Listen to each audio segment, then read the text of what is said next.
Imagine a nation on the brink of collapse, its people divided by a moral and political firestorm over slavery.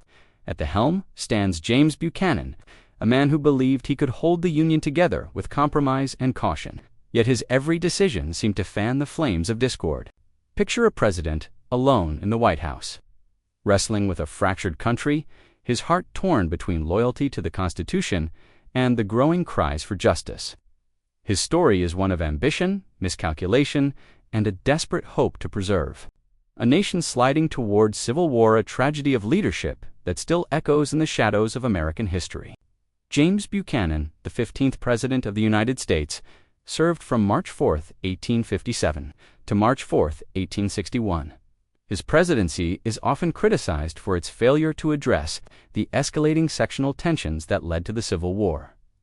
Below is a comprehensive overview of his life, political career, presidency, and legacy, based on historical records and analysis. Early life and background: born April 23, 1791, in Cove Gap, Pennsylvania. Family: born to James Buchanan Sr., a merchant and farmer, and Elizabeth Spear.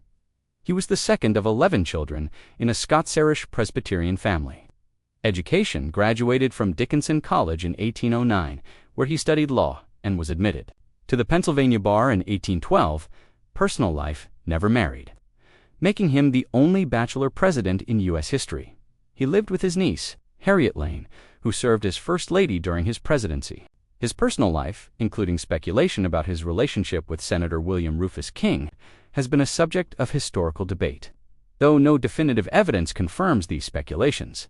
Political career before presidency: political career spanned over 4 decades.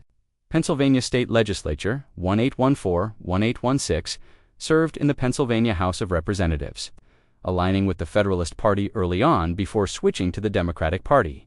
U.S. House of Representatives, 1821 to 1831, represented Pennsylvania as a Democrat, advocating for states' rights and limited federal government. He chaired the House Judiciary Committee, gaining a reputation for his legal expertise. Minister to Russia, 1832 to 1833, appointed by President Andrew Jackson. Buchanan negotiated trade agreements, gaining diplomatic experience. U.S. Senate, 1834 to 1845, elected as a Democratic senator from Pennsylvania. He supported Jacksonian policies, including opposition to the Second Bank of the United States. He served as chairman of the Foreign Relations Committee, shaping his foreign policy expertise.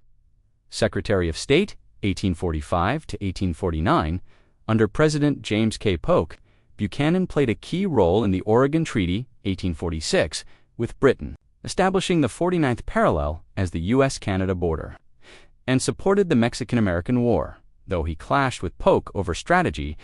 Minister to the United Kingdom, 1853 to 1856, appointed by President Franklin Pierce, Buchanan was involved in the controversial Ostend Manifesto, a failed attempt to acquire Cuba from Spain, which damaged his reputation due to its pro-slavery implications. Presidency, 1857 to 1861, Buchanan's presidency occurred during a critical period of sectional conflict over slavery, particularly the question of its expansion into new territories. His strict constitutionalism and pro-Southern sympathies shaped his policies, often exacerbating divisions. Key policies and events: Dred Scott decision, 1857. The Supreme Court's ruling in Dred Scott v. Sanford declared that African Americans were not citizens and that Congress could not ban slavery in the territories. Buchanan improperly influenced the court's decision, hoping it would resolve the slavery issue, but it instead inflamed tensions. His endorsement of the decision alienated Northerners and emboldened pro-slavery factions. Kansas Territory and Bleeding Kansas. Buchanan supported the pro-slavery Lecompton Constitution in Kansas. Despite evidence of voter fraud, he pressured Congress to admit Kansas as a slave state, alienating Northern Democrats like Stephen A. Douglas, who favored popular sovereignty. His mishandling of Kansas deepened the North-South divide and fueled violence in the territory. Economic panic of 1857. A financial crisis hit early in Buchanan's term, caused by over-speculation in railroads and land. Buchanan's limited government philosophy led to a weak federal response, prolonging economic hardship. He supported tariff reductions, which some argued worsened the crisis by reducing federal revenue. Utah War, 1857 to 1858. Buchanan sent federal troops to suppress a perceived Mormon rebellion in Utah Territory, led by Brigham Young. The costly and poorly managed expedition ended in a negotiated settlement, but it highlighted Buchanan's administrative weaknesses. Foreign policy. Buchanan pursued an expansionist agenda, seeking to acquire Cuba and parts of Mexico. But these efforts largely failed due to congressional opposition and international resistance. He successfully resolved disputes with Britain over Central America and maintained stable relations with Europe. Sectional tensions and the road to civil war. Buchanan's pro-Southern bias, including his support for slaveholding interests, alienated Northern voters and weakened the Democratic Party.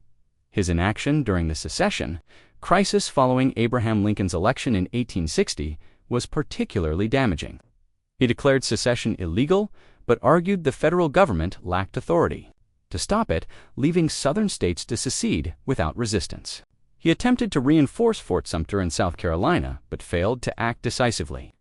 Passing the crisis to Lincoln, administration and cabinet. Buchanan's cabinet was a mix of Northern and Southern Democrats, but it leaned heavily pro-Southern, with figures like Secretary of State Lewis. His reliance on Southern advisors and failure to bridge party divides contributed to his ineffectiveness. Political ideology. Constitutionalism. Buchanan adhered to a strict interpretation of the Constitution, believing the federal government had limited powers to intervene in state matters, including slavery. States' rights. He supported states' autonomy, particularly on slavery, aligning with Southern interests. Unionism. Despite his Southern sympathies, Buchanan was a staunch Unionist, viewing secession as unconstitutional but lacking the resolve to act against it. Pro-slavery leanings. While not a slaveholder himself, Buchanan's policies consistently favored Southern slaveholding interests, reflecting his belief that appeasing the South would preserve the Union. Legacy and historical assessment. Criticism. Buchanan is widely regarded as one of the least effective U.S. presidents. His failure to address the slavery issue decisively and his passivity during the secession crisis are seen as contributing to the Civil War. Historians criticize his legalistic approach and inability to lead during a national crisis. Defense. Some argue Buchanan faced an impossible situation, with sectional divisions too deep to resolve. His commitment to constitutional principles and efforts to avoid war are seen by a few as pragmatic, though misguided. Historical rankings and presidential rankings. Buchanan consistently places near the bottom, often alongside presidents like Franklin Pierce and Andrew Johnson. Post-presidency and death. Retirement. After leaving office in 1861, Buchanan retired to his estate, Whitland in Lancaster, Pennsylvania. He published a memoir, Mr. Buchanan's Administration on the Eve of the Rebellion, 1866. Defending his actions, death died on June 1, 1868, at age 77. From respiratory failure, personal characteristics, personality, known for his cautious, legalistic mindset, Buchanan was a skilled lawyer, but lacked the charisma or decisiveness needed for leadership in a crisis. He was formal, reserved, and often indecisive. Health. Suffered from chronic health issues, including respiratory problems, which worsened in his later years. Your ultimate destination for powerful stories, historic battles, and fearless military. Leaders who shaped the world. Whether you're passionate about history, strategy, or modern warfare, Military Legends HQ is where bravery meets knowledge. Subscribe and join our growing army of military history fans.